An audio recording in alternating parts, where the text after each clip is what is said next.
तार दुमका में जिस तरह से घटनाएं हो रही है। देखिए, दुमका जो है बांग्लादेशी और बांग्लादेश के लोगों का एक बहुत बड़ा केंद्र हो गया। यहाँ ग्रूमिंग गैंग एक्टिव है और यहाँ का जो प्रशासन है, खासकर जो पुलिस प्रशासन है, उसमें खासकर जो एक डीएसपी है नूर मुस्तफ़ा जैसे लोग, उनका काम है बांग्लादेशियों को संरक्षण देना।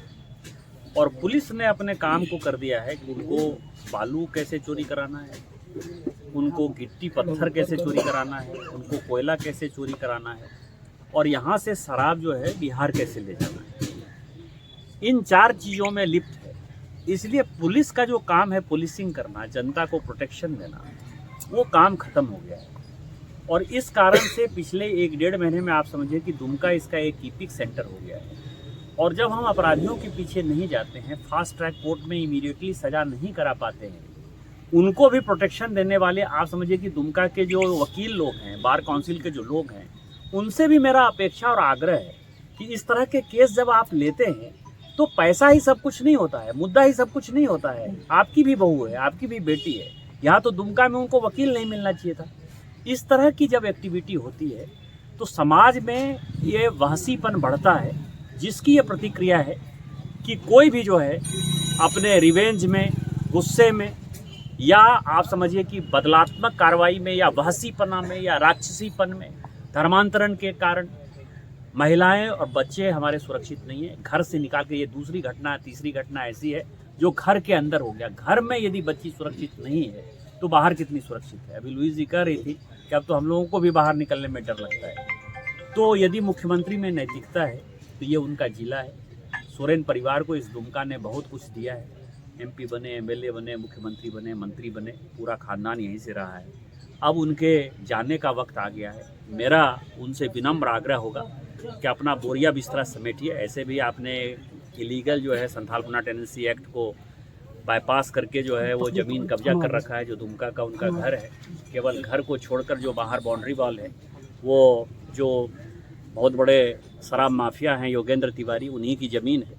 योगेंद्र तिवारी की ज़मीन को जो है उन्होंने कब्जा कर रखा है। क्यों दिया है योगेंद्र तिवारी ने ज़मीन, ये भी एक बड़ा विषय है। तो अब आपका यहाँ से दुमका से जाने का वक्त आ गया है। आप अपने घर जो है हजारीबाग में, जहाँ भी आपका घर है, आप यहाँ से चले जाइए, संथालपना को मुक्त करिए और संथालपना की व्यवस्था संथालपना के लोग अपने आप देख लें। इस घटना में एक बहुत बड़ी बात देखने को मिली है सर, कि जो अपराधी था उसने अंकिता कांड का हवाला देते हुए कि तुमको भी उसी तरह जला के मार देंगे।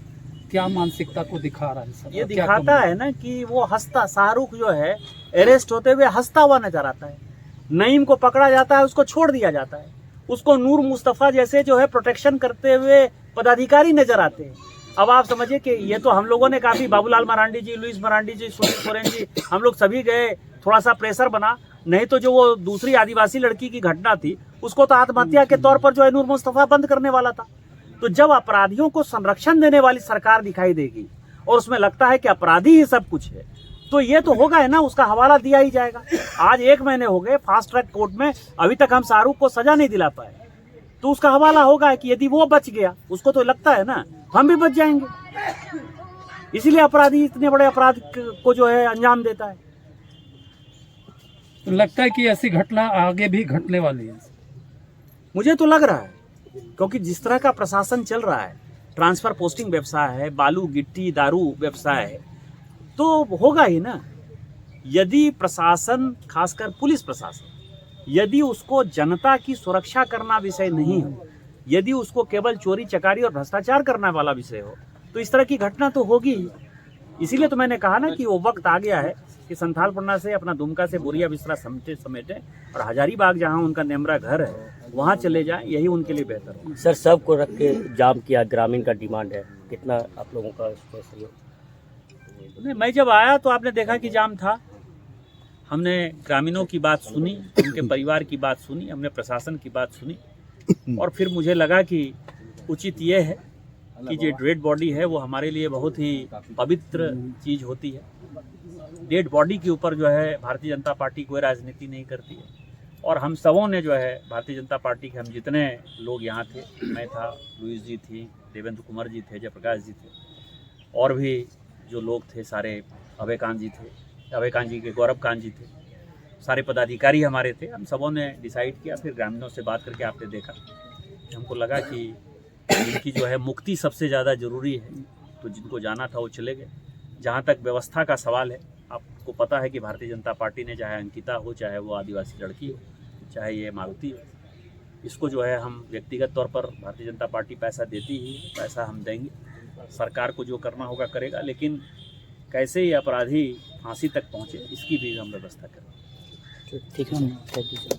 सर एक एम्बुलेंस का व्यवस्था भी यहाँ होना, तुरंत जाकर कैसे उसका सही इलाज होगा, कैसे उसकी एम्बुलेंस की व्यवस्था होगी, कैसे उसको बचाया जाएगा, उसको बचाने की व्यवस्था। यदि नहीं बचा पाए हम लोग तो उसके बाद उनका घर परिवार कैसे चलेगा। यदि सरकार 10 लाख दे रही है तो हमने तो 28 लाख रुपया दिया ना जी जी, तो हम तो सरकार से ज़्यादा ही दे रहे हैं, और भारतीय जनता पार्टी के कार्यकर्ता चंदा करके दे रहे हैं।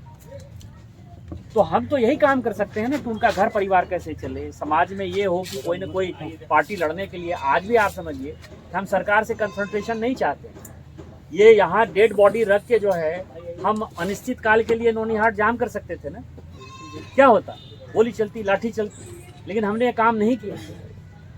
हमने आज भी प्रशासन को सहयोग दिया कि अपराधी को फास्ट ट्रैक कोर्ट में जो है जल्दी से सजा दिलाइए, जिससे कि लोगों तक ये मैसेज आए कि कोई भी अपराधी इस तरह का अपराध करेगा तो वो बचेगा नहीं, उसको फांसी की सजा होगी।